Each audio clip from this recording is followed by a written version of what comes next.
Assalamualaikum warahmatullahi wabarakatuh. Untuk pertemuan kelima dari web programming 2 kali ini, kita akan membuat form validasi pada kode Igniter. Baik, langsung saja. Apa sih keuntungan atau kenapa harus membuat validasi?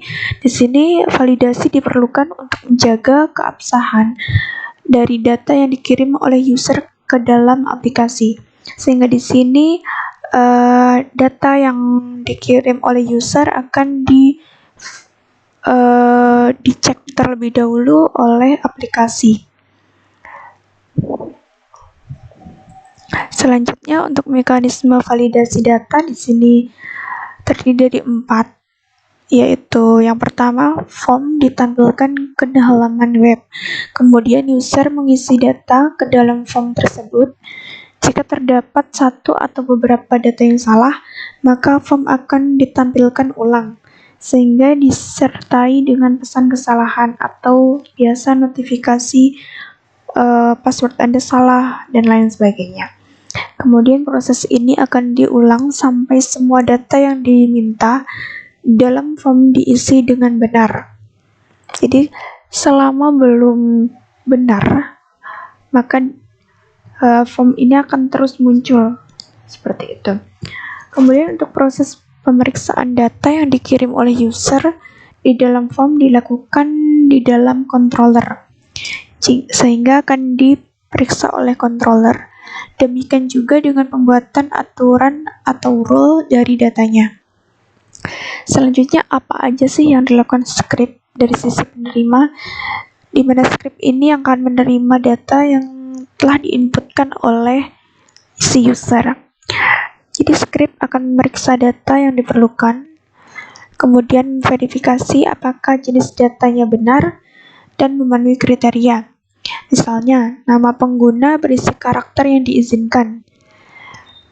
Seperti ada yang harus menggunakan huruf besar kecil, kemudian ada simbol, dan lain sebagainya. Terus ada panjang minimal dan tidak melebihi panjang maksimal. Biasanya di sini dibatasi untuk penggunaan password, misalnya ada 5 digit dan lain sebagainya. Kemudian nama pengguna tidak boleh berupa nama yang sudah dipakai oleh pengguna lain. Ini jelas ya. Biasanya ada notif nanti bahwa nama ini sudah dipakai oleh pengguna sebelumnya, seperti itu. Kemudian sanitasi data untuk keamanan. Di sini jelas untuk keamanan data. Kemudian praformat data jika diperlukan, apakah data perlu dipangkas atau HTML dikodekan, dan lain sebagainya. Kemudian disiapkan data untuk dimasukkan ke dalam database, sehingga data yang sudah benar nanti akan otomatis masuk ke database. Oke, selanjutnya untuk form validasi tutorial, di sini akan menerapkan formulasi validasi dengan melakukan 3 hal. Yang pertama, file tampilan yang berisi formulir, kemudian file tampilan berisi pesan berhasil, atau sebaliknya pesan untuk mengulangi input data. Di sini ada pesan berhasil jika pengiriman data telah berhasil. Kemudian metode pengontrol untuk penerima dan memproses data yang dikirimkan. Selanjutnya ini membuat library form validasi. Di sini pakai mengload data dari form validasi di dalam library. Bisa juga dengan membuka application config autoload.php. Ini ada di folder di directory C. Kemudian temukan sintaks seperti ini, tinggal ditambah dengan form validation. Kemudian untuk selanjutnya di sini form validation. dimana kode igniter di sini menyediakan validasi dan juga kelas untuk mempersiapkan data yang membantu untuk meminimalkan jumlah kode yang akan ditulis oleh user. Oke, di sini seperti yang saya jelaskan tadi mengenai gambaran dari skenario atau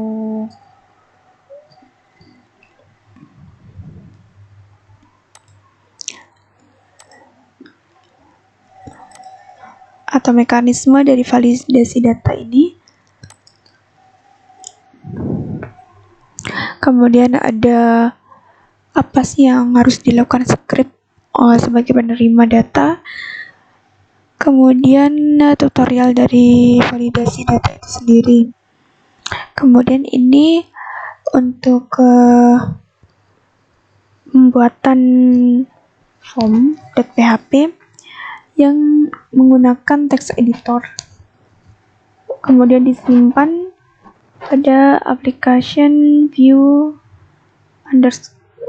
kemudian folder.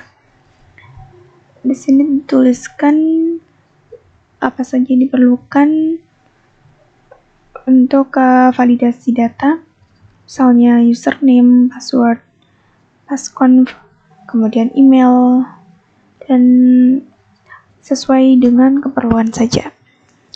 Biasanya di sini untuk login.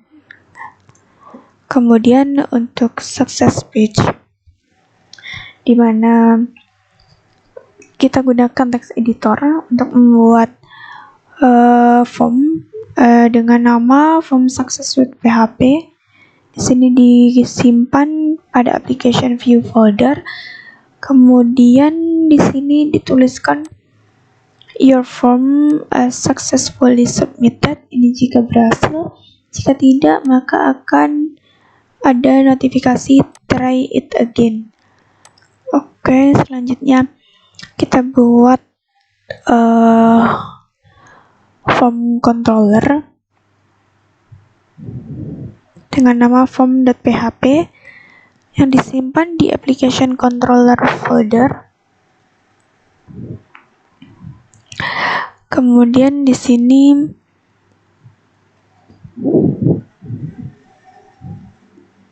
ditambahkan public function yang diperlukan.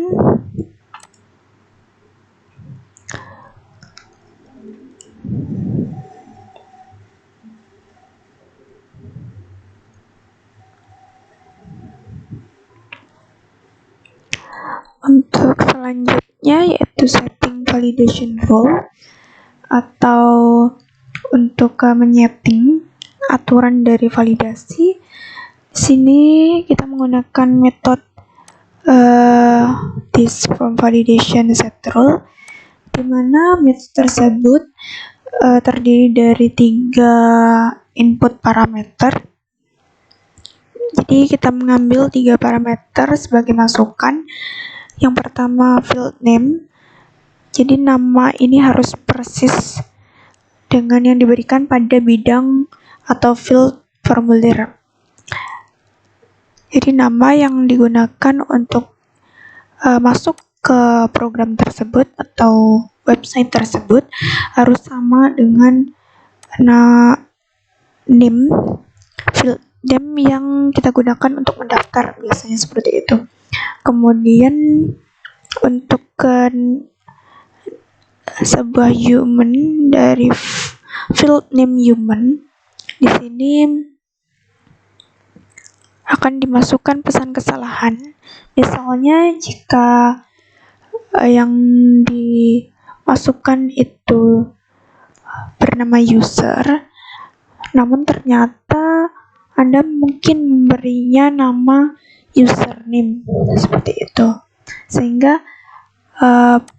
aplikasi akan otomatis mengeluarkan pesan error message.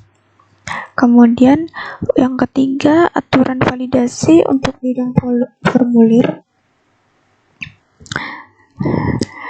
dan ini optional untuk tetapkan pesan kesalahan yang diberikan pada bidang saat ini. Jika tidak disediakan, akan menggunakan yang default.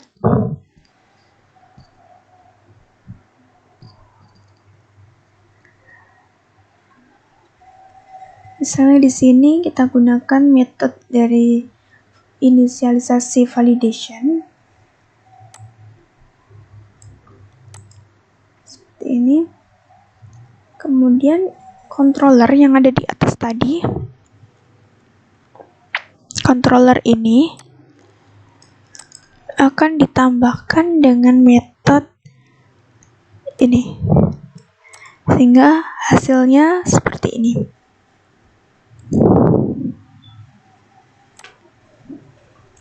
Hasilnya seperti ini.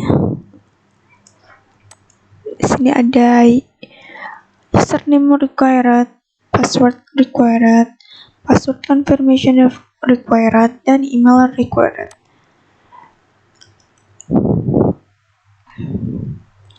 Selanjutnya setting rule atau setting aturan dengan menggunakan array. Di sini buat array berjumlah 4.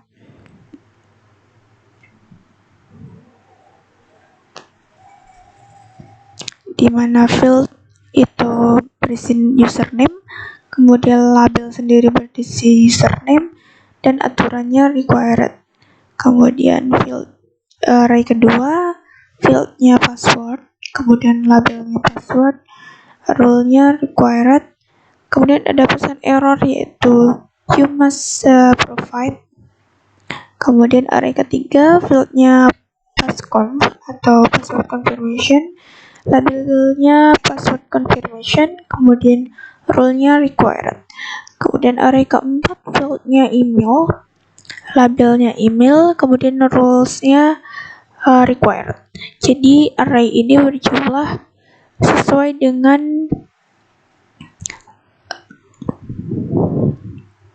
jumlah dari inisialisasinya, username, password confirmation, dan email.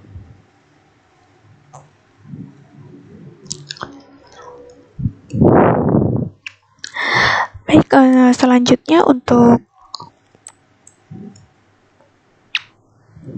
tugas sesuai dengan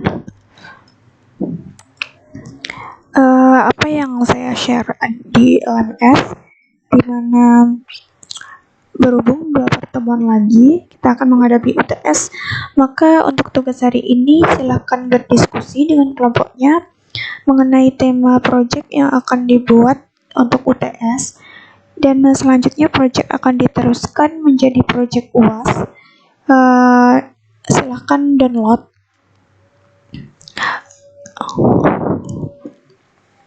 Silakan di-download untuk format laporan dari usulan project di LMS. Di situ ada linknya yang sudah saya share. Kemudian untuk hasil diskusi kelompok silakan dikirimkan hari ini melalui link Gform. Linknya ini bit.ly laporan usulan project UTS.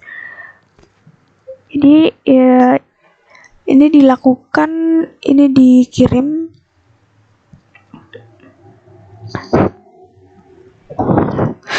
satu kelompok saja. Kemudian jangan lupa untuk dokumentasi kegiatan diskusi dalam bentuk foto maupun video dari hasil diskusi kalian. Boleh menggunakan video conference atau chat dari grup WA atau menggunakan media lainnya, boleh, silahkan. Baik, itu saja yang dapat saya sampaikan mengenai pembuatan validasi menggunakan CodeIgniter. Sukses selalu untuk kalian, jaga kesehatan, patuhi protokol kesehatan, semangat untuk belajar, sukses selalu. Akhir kata, wassalamualaikum warahmatullahi wabarakatuh.